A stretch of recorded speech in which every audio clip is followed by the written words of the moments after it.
Hello guys, welcome back to my YouTube channel.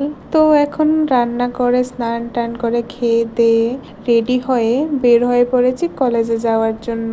তো আজ থেকে আমাদের কলেজ স্টার্ট। 20 তারিখই কলেজ খুলে ফেলেছিল, বাট আজ থেকেই আমরা কলেজে যাচ্ছি, তাও আবার লোকালে। তো কি করব বলো, আমাদের কলেজ বাস অফ করে দিয়েছে, বাট আমাদের এই ব্যাপারে কোনো নোটিফিকেশনই দেয়নি। তো তাই লোকালে যেতে হচ্ছে। আর আনন্দনগরের সাইডটাতে দেখো কি হয়েছে জানি না, জল এত পরিমাণে বেড়ে গিয়েছে, রাস্তায় উঠে গিয়েছে জল। হয়তো কোনো পাইপ লাইন নষ্ট হয়ে গিয়েছে। তো কলেজে এসেই দেখি সামনে দিয়ে এই ছাপড়ার মতো কি একটা দিয়েছে, তাই অন্ধকার অন্ধকার লাগছে, এতটা ভালো লাগছে না দেখতে। কলেজের নামটা পুরো দেখা যাচ্ছে না তাই। আর আমি ফটো ওইখানেই বেশি তুলি। তো এসেই স্ক্যান করে যাই ডিএলএড পার্ট 2 রুমে। তো আমাদের আজ রুমটাও নতুন, কারণ আমরা এখন সিনিয়র, মানে আমাদের এই বছর লাস্ট ইয়ার। তো ফার্স্ট ক্লাস করে এরপর চলে যাই রিহার্সাল করতে 3 তলায়। তো সবাই মিলে প্রথমে ড্রামাটা রিহার্সাল করব, যেহেতু আমি আসতে পারিনি এতদিন। পায়েল র্যাম্প ওয়ার্কের পর ওদের থিম ছিল ডান্সের কাশ্মীরি, তো ওরা ওটা করছিল।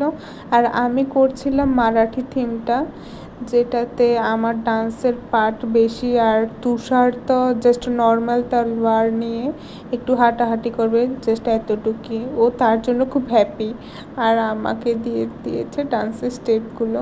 তো তারপর এগুলো মিলাচ্ছিলাম এতক্ষণ ধরে। একজন ডান্সার হয়েও ডান্স করতে এখন আলস্য লাগছে, মনে হচ্ছে একদম বুড়ো হয়ে গিয়েছি আমি, আর কোনো জোর নেই আমার শরীরে, এমন একটা ফিল হচ্ছিল। বাট করতে তো লাগবেই, যেহেতু ম্যাম বলেছে। আমার ডান্স পার্টনার ছিল তুষার।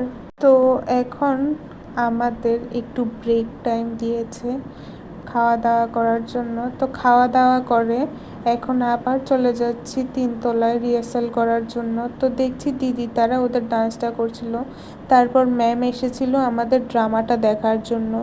তো ওইখানেও আমি পার্টিসিপেট করছি, তো আমাদের ড্রামাটা দেখালাম ম্যামকে আমরা। এই ড্রামাটা, আর ড্রামার মধ্যে ডান্সের পার্টও কিছু আছে। তারপর আমি আরেকটা র্যাম্প ওয়ার্ক, আর তারপর যে মারাঠি ডান্স, এইগুলোও আমি পুরো একদিনে কমপ্লিট করেছি শিখে, কারণ একদম টাইম পাবো না। আর কালকের দিনটা আছে, তারপর শনি রবি তো আমাদের কলেজ বন্ধ, সোমবারেই তো প্রোগ্রাম। তো তাই আমাকে একদিনের মধ্যেই এই সবগুলো ক্লিয়ার করতে হয়েছে। তো অঙ্কিতা দি আর শ্রীবাস করছিল বাঙালির থিম, তো তাই ওদের দুর্গাপুজোর গান দিয়ে ডান্স তুলে দিচ্ছিলাম। স্নিগ্ধাদি যে স্টেপগুলো দিয়েছিল ওদের কাছে খুব কঠিন লাগছিল, তাই ওরা বলছিল ইজিতে আমি ওদের ডান্সটা তুলে দেওয়ার জন্য। তো ইজি করে তুলে দিলাম, ওরাও করেছে ডান্সটা। এখন ছুটি হয়ে গিয়েছে, আমাদের রিহার্সালও শেষ। তো এবার স্ক্যান করে এখন আমি বের হয়ে গিয়েছি, মানে কলেজ থেকে পুরো বের হয়নি। এখন যাচ্ছি আমি রিসেপশানে গিয়ে দেখি কৌশিক দা, কল্পনা, স্বাগতা ওরা আমার জন্য ওয়েট করছিল ওইখানে। তো আমি আর বিনয় এসেছি এখন রিসেপশানে। তো এখন পুরোপুরি বের হয়ে গিয়েছি। তো এখন গিয়ে গাড়িতে উঠবো, তারপর চলে যাব রুমে গিয়ে এখন রেস্ট করব। রুমে এসে ফ্রেশ হয়ে রেস্ট করে ঘুমাই, ঘুম থেকে উঠে সন্ধ্যাবাতি দিয়ে এখন চলে এসেছি রান্না করার জন্য। আজ আমি রান্না করছি টমেটো দিয়ে মাছ দিয়ে। তো গাইস, আজকের জন্য এতটুকুই, টাটা।